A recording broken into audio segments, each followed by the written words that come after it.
तो ये इसमें रोकने वाली कोई बात नहीं है। जी क्या मान रहे हैं आप? जी मुझे इसमें तीन बातों पर मैं आपसे डिस्कस करना चाहूंगा। बहुत गंभीर प्रश्न है ये। हिंद देश के निवासी सभी जन एक है, रंग रूप भेष भाषा चाहे अनेक है। आज हम भाषा उठा रहे हैं, कल को हम कहेंगे कि जो मराठी इसका या किसी एक पर्टिकुलर स्टेट के फीचर्स जिन लोगों के नहीं मिलते, उनकी हैबिट्स नहीं मिलती, उनका पहनावा नहीं मिलता, उनकी पिटाई करेंगे, उनको मारेंगे और स्टेट से भगा देंगे। ये प्रश्न यहां खत्म नहीं हो रहा सिर्फ भाषा पे। कॉन्स्टिट्यूशनल जो 19, 20, 21 आर्टिकल फ्रीडम ऑफ स्पीच कहता है, फ्रीडम ऑफ एजुकेशन कहता है, वो तो सब एक जगह है ही, पर वहां का जनमानस का कैसा मन है उस पर हम बात कर रहे हैं। दूसरा, अगर कोई व्यक्ति, मैं अपना एक एग्जांपल देता हूं छोटा सा आपको जी। कि मैं ओरिजिनली उत्तराखंड का हूं, पर मैं born and brought up in Delhi हूं। मेरे पिताश्री दिल्ली में जॉब करते थे और मेरी माता जी हरियाणा की थी। अभी मैंने पिछले वर्ष अपने उत्तराखंड में जाकर रिवर्स माइग्रेशन कह लीजिए, मैंने अपना एक एंसिस्ट्रल जो घर था वहां पर अपना मकान बनाया। मुझे अंदर से प्रतीत होता है, मुझे और मेरी श्रीमती को, कि हमें वहां की स्थानीय लैंग्वेज गढ़वाली आनी चाहिए। अंदर से प्रतीत होता है। अगर मैं किसी दुकान पर जाता हूं, वो गढ़वाली में बात करता है तो मैं गढ़वाली में बोलना शुरू करता हूं। हम दोनों ने वीडियोस से गढ़वाली बोलना शुरू किया। हमें किसी ने मारा नहीं, हमें किसी ने गुरेबान नहीं पकड़ी, हमें किसी ने ये नहीं कहा कि नहीं आपको गढ़वाली बोलनी आनी चाहिए। तो हमने गढ़वाली बोलने की कोशिश शुरू करी और 2-3-4 महीने में हम काफी हद तक गढ़वाली बोलने लगे। मैं आपको ये बताना चाहता हूं इस बात से कि स्वतः अपने मन में भी ये भावना सबके रहती है, और जो 20 वर्ष 25 वर्ष से बेचारा वहां रह रहा है महाराष्ट्र में, उसकी इच्छा कहीं ना कहीं सबकॉन्शियस माइंड में रहती है कि मैं जो है वो मराठी सीखूं। तीसरी बात कि अगर आपको किसी को गढ़वाली सिखानी है, मराठी सिखानी है, तमिल सिखानी है, गुजराती सिखानी है, तो आप उस देश का, उस स्टेट का, उस पर्टिकुलर प्रोविंस का भला जब करते हैं कि आपने इनके लिए कोई क्लासेस का प्रोविजन किया हो। मैं मराठी की क्लासेस के लिए नॉन मराठी स्पीकिंग लोगों को, और मराठी भी जो लोग, मैं नॉन गढ़वाली नहीं हूं, मैं गढ़वाली हूं पर मुझे भाषा नहीं आती, तो मैं क्या उनके लिए मराठी सीखने की क्लासेस का प्रबंध कर रहा हूं? तब तो मैं सरोकार और व्यापक रूप में एक बड़ा नेता हूं। पर अगर मैं सिर्फ इतनी हल्की राजनीति करता हूं, और मेरी जो है राजनीतिक, जो अगर मैं कैरियर देखता हूं, अपना कद देखता हूं, तो मैं बाल ठाकरे जैसे शीर्ष व्यक्ति, जिनकी टंकार पाकिस्तान में भी बचती थी, जो कि सिंगल हैंडेड उन्होंने अपने स्टेबलाइज कर दिया अपने स्कूल ऑफ थॉट को, आइडियोलॉजी को, उन्होंने इस तरह का घिनौना काम कभी नहीं किया, उन्होंने ऐसी हरकतें कभी नहीं की। और छत्रपति शिवाजी, उनकी सेना में बहुत बड़ी संख्या में नॉन स्पीकिंग मराठी लोग थे।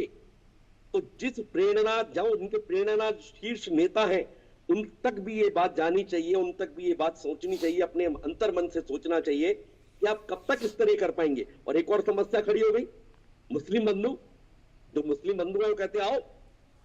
तो ये मैं आपको ये बताना चाहता हूं कि इस तरह की राजनीति के बहुत दुष्परिणाम होने वाले हैं, और सरकार को शासनम दंडेन, शासन दंड से चलता है, तो उनको बहुत बढ़िया तरीके से एफआईआर रजिस्टर करके और चार्जशीट करके एफआईआर रजिस्टर्ड होना चाहिए, क्योंकि यही लोग कई सारी बातें कर रहे हैं कि आखिर महाराष्ट्र की सरकार इस तरह के लोगों पर कड़ी और सख्त कार्रवाई क्यों नहीं कर रही है। कार्रवाई तो हो रही है कुछ लोगों पर, लेकिन बहुत हल्की फुल्की हो रही है, उसका वो असर दिखाई नहीं दे रहा है।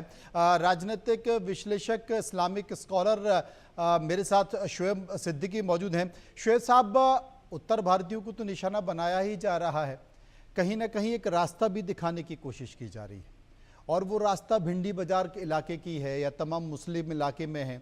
ये कहा जा रहा है हिम्मत है तो सलमान खान से और आमिर खान से मराठी बुलवा कर दिखा दो। ये कहा जा रहा है कि अगर हिम्मत है तो मस्जिदों में जाओ, मुस्लिम इलाकों में जाओ, वहाँ मराठी बुलवा कर दिखाओ अगर हिम्मत है। ये जो वैमनस्यता है, ये जो क्रिएट करने की कोशिश है, और उस पर सरकार की चुप्पी है, ये क्या कहती है? देखिए मनोज भाई, ऐसा है कि इस वक्त जो महाराष्ट्र में मनसे सरकार है उसने संविधान को चकनाचूर कर दिया है। और मुझे हैरत हो रही है वहां की गवर्नमेंट पर, जो अब तक कड़े फैसले नहीं ले पा रही है। आप बताइए सर, इस तरह की जो हरकतें की जा रही हैं उसका असर अब हिंदुस्तान में नहीं बल्कि बाहर भी जा रहा है। बाहर भी लोग इस बात को कह रहे हैं कि गलत कर रहे हैं। आप बताइए, बाल ठाकरे की शख्सियत थी, उन्होंने कभी मराठी नहीं बोली। बंद कमरे में मराठी बोली होगी, मराठियों में बैठे हो तब मराठी बोली होगी, लेकिन मंजर आम पर आकर जब आम पब्लिक को संबोधित करते तो हिंदी बोलते थे। आप देखिए, मनसे है या उद्धव ठाकरे हैं, जबकि उद्धव ठाकरे भी हुकूमत में भी थे, मुख्यमंत्री भी थे, ये सफे हस्ती से बिल्कुल मिट गए हैं। अब चूंकि वहां पे इलेक्शन भी करीब है, तो वो दिखाना चाह रहे हैं महाराष्ट्र के लोगों को, वहां पे जो लोग रहने वाले वहां के पुश्तैनी लोग हैं, कि देखिए मैं आपके साथ हूँ। तो वहां की जनता बेवकूफ नहीं है, वो जान रही कि आप होश में अब आ रहे हैं। यानी ये सस्ती शोहरत पाने के लिए आपने हथकंडा अपनाया है। आप बताइए, यूपी में क्या बिहारी नहीं चलती है, या बिहार में यूपी की भाषा नहीं चलती है, गुजरात में क्या हिंदी नहीं चलती है? कभी इस तरह की बात नहीं हुई। और सर, मनु भाई हमेशा रहा, मनोज भाई, कि जब कोई लाइन छोटी कोई खींच दे, आप उसको मिटाने की कोशिश मत करिए, आप बड़ी लाइन खींच दिए। आप हिंदी को एक्शन में ना लिए। हिंदी कुछ लोग कहते हैं राष्ट्रभाषा है, कुछ लोग कहते हैं मातृभाषा है, कुछ लोग कहते हैं राजभाषा है, लेकिन ये पूरे इंडिया में चलती है। अगर आप पाकिस्तान बांग्लादेश भी जाएं तो वहां भी आपको हिंदी मिलेगी, क्योंकि वो पहले मुल्क हमारा ही था। तो आप देखिए, इस तरह की छोटी हरकतें करने की बात कर रहे हैं।